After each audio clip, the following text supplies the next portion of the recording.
Mental status examination and mini mental state examination, इन दोनों का डिफरेंस क्या है जानने के लिए वीडियो को पहले लाइक कर दें, शेयर करें, जितना हो सके शेयर करें और चैनल को सब्सक्राइब भी करें।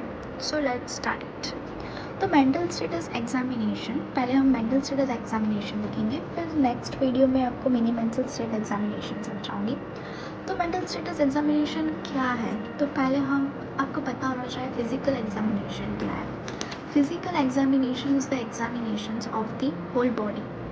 उसमें सब सिस्टम आ जाता है, GI system, nervous system, all system. Okay, तो पहले जनरल अपीयरेंस भी चेक करना होता है, उसका ग्रूमिंग कैसा है, बॉडी बिल्ड क्या है, anthropometric measurement, height, weight, BMI, सब कुछ फिजिकल एग्जामिनेशन में हम फिजिकली चेक करते हैं पेशेंट को with auscultation, with palpation, with the help of this we can check।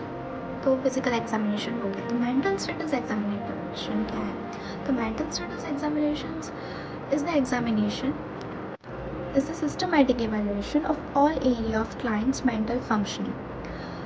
तो ये मैंने अपनी में से नहीं पढ़ा है, मैंने बुक में से पढ़ा है कि systematic evaluation of all area of clients mental functioning. तो उसमें खुद ही बोला है कि मेंटल फंक्शनिंग के बारे में हमें जानना है मेंटल स्टेटस एग्जामिनेशन में हम क्यों करते हैं। तो पहले मेंटल स्टेटस एग्जामिनेशन करने से पहले हमको कंपोनेंट्स के बारे में पता होना चाहिए, कितने कंपोनेंट्स है, उसमें क्या क्या है, वो हमें याद करना ज़रूरी है, क्योंकि एग्ज़ाम में वो एग्जामिनेशन थ्योरी के लिए भी इम्पोर्टेंट है और प्रैक्टिकल के लिए भी इम्पोर्टेंट है। तो हमें पहले कंपोनेंट्स के बारे में पता होना चाहिए mental status examination. Components of mental status examination, first है general appearance and behaviour. General appearance में हमें क्या चेक करना है, हमें उसका हाइजीन लेवल चेक करना है, फिजिकल क्या है वो चेक करना है, dress, posture, gait, facial expression, gesture, फिर जनरल बिहेवियर चेक करना है। तो जनरल अपीयरेंस पहले, तो जनरल अपीयरेंस में जैसे कि हम फिजिकल एग्जामिनेशन में जनरल अपीयरेंस लेते हैं, उसमें हम ग्रूमिंग चेक करते हैं, dressing, posture, gait, facial expression, dull है या हैप्पी है, क्या है वो सब चेक करना होता है। जनरल बिहेवियर, अब न्यू आया बिहेवियर। जनरल अपीयरेंस तो हम फिजिकल एग्जामिनेशन में भी लिखते थे, ठीक है। अब जनरल बिहेवियर में क्या है, एटीट्यूड्स टुवर्ड्स एग्जामिनर, उसका एटीट्यूड कैसा है एग्जामिनेट कर ये। फिर कंप्रहेंशन पूरा डिटेल बिहेवियर हमें जानना है इस जनरल बिहेवियर में। गेट एंड पोस्चर, उसका मोटर एक्टिविटी क्या है। तो जनरल बिहेवियर में आ गया कि उसका बिहेवियर कैसा है वो हमें जानना है, उसका एटीट्यूड क्या है बिहेवियर के अंदर हमें दिखना है। देन नेक्स्ट इज स्पीच और टॉक। स्पीच और टॉक में क्या है, record the following characteristics of speech like rate and quantity of speech, volume and tone. Okay, ये इम्पोर्टेंट है। तो स्पीच और टॉक में हमें क्या है, स्पीच उसमें हमें रेट, उसका क्वांटिटी कितना वो बोल रहे हैं वो हमें देखना है, उसका वॉल्यूम कैसा है, लो है या हाई है, उसका टोन ऑफ स्पीच कैसा है, रिदम ऑफ स्पीच कैसा है, यूज ऑफ नेगुलेशन और स्ट्रेंज वर्ड्स, अजीब तरीके से बोल रहा है, निगलेक्ट कर रहा है, क्या हो रहा है, हमें वो जानना है स्पीच और टॉक में, ठीक है। नेक्स्ट इज मूड और अफेक्ट। मूड और अफेक्ट में क्या करना है, record the following characteristic of mood, example whether mood is appropriate और inappropriate, incongruent, labile or blunt, happy or sad, etc. Okay, mood और अफेक्ट में हमें क्या करना है, मूड और अफेक्ट में हमें मूड चेक करना है, उसका अफेक्ट चेक करना है, इफ़ ही और शी इज़ हैप्पी और सैड, कैसा उनका, अच्छा है, बुरा है, वायलेंट है, कैसा है, मूड और अफेक्ट में हमें वो चेक करना है। तो नेक्स्ट इज थॉट। तो record the presence of abnormal thoughts like delusions, phobias, hypochondrias, flight of ideas, circumstances, tangentiality, delusion, dream association, etc.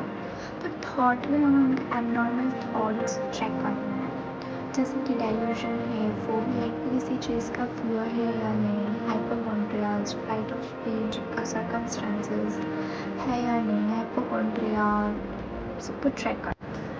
Perceptual changes में परसेप्चुअल चेंजेस में हमें उसका परसेप्शन करना है, record the change in perception. Perception में क्या क्या आता है, तो हेल्यूसिनेशन, डेल्यूशन और इल्यूजन आता है।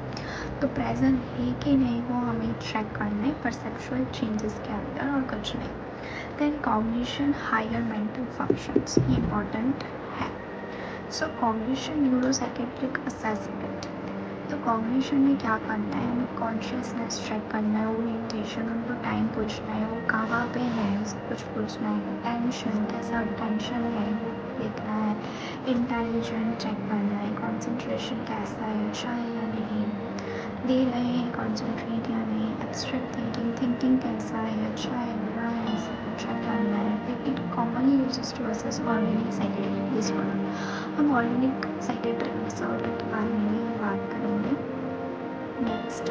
अगर आपको इस वीडियो अच्छा लगे आप कमेंट करें। Orientation, assess whether patient is orientated to time, place or person. Orientation कैसा है, मेमोरी कैसा है, वो हमें चेक करना है। तो मैंने जैसे बोला कॉग्निशन के अंदर हमें कॉन्शियसनेस, ओरिएंटेशन, अटेंशन सब कुछ चेक करना है। तो first of all orientation is being, उनको टाइम पूछो, उनको प्लेस पूछो, उनको person, person in the sense ये कौन है, जैसे कि उनका पार्टनर, उनका मैरिज हो गया तो उनसे पूछो ये कौन है, आपका रिलेशनशिप क्या है इनके साथ, ऐसा पूछना है। दैन मेमोरी, मेमोरी कैसा है, immediate memory recall, remote memory recall.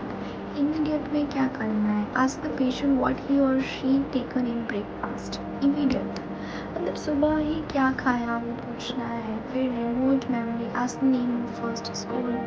Remote memory मतलब बहुत पहले का पूछना है, और इमीडिएट मतलब अभी जो हमने किया है आज के दिन में वो पूछना है। तो अब insight, ask various questions to assess whether insight is present or absent. In present state of illness, when patient is complete development, this shows complete lack of insight. तो इंसाइट में क्या करना है, हमें प्रेजेंट और absent state of illness check करना है। Insight, insight के अंदर क्या है, ask various questions to assess whether insight is present और absent in present state of illness.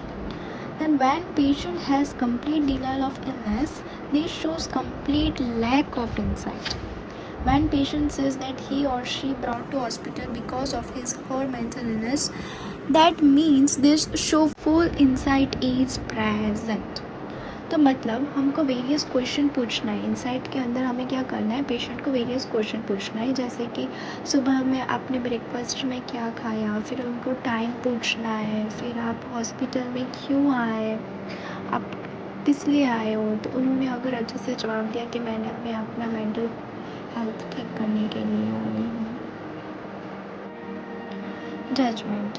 Judgment can be tested by ability to solve problem, make decision and by asking the meaning. तो judgement के अंदर test आते हैं, जैसे कि हमें solve करना है प्रॉब्लम उनका, जो भी उनका बिहेवियर है, स्पीच है, मूड है, थॉट है, परसेप्शन है, कॉग्निशन है, जो भी है क्वेश्चंस का आंसर नहीं दे रहे हैं अच्छे से, जो भी उनका डिसऑर्डर है, हमें जजमेंट के अंदर टेस्ट लेना है। जैसे कि टेस्ट के अंदर उनका पर्सनल टेस्ट करना है, सोशल टेस्ट करना है। पर्सनल टेस्ट के अंदर उनके पर्सनली क्वेश्चंस पूछने होंगे, सोशल टेस्ट में सोशली टेस्ट उनको पूछना पड़ेगा। उससे हमें जजमेंट में समझ में आएगा कि पेशेंट्स को क्या है और क्या नहीं। उस वजह से हमें सॉल्व प्रॉब्लम करना है कि उनको क्या क्या प्रॉब्लम है, हम उस हिसाब से हमें सॉल्व करना है प्रॉब्लम को। तो हमें पहले डिसीजन मेकिंग करना है, फिर उसका क्या है या नहीं वो हमें जानना। अगर आपको ये वीडियो हेल्पफुल लगे तो प्लीज़ लाइक करें, जितना हो सके शेयर करें और सब्सक्राइब करें। अब मैं आपको मेन चीज़ बताने जा रही हूँ कि कंपोनेंट्स कैसे याद करें। कंपोनेंट्स याद करने का तरीका बहुत इजी है। तो मैंने यहाँ पर कुछ बनाया है, आप देख सकते हो। कीवर्ड्स 8 है, 8 कंपोनेंट्स हैं। तो 8 के लिए मैंने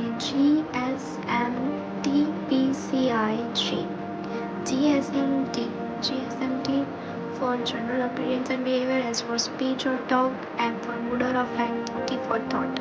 Then PCIG is for perceptual changes, cognition, then I for insight and J for judgment.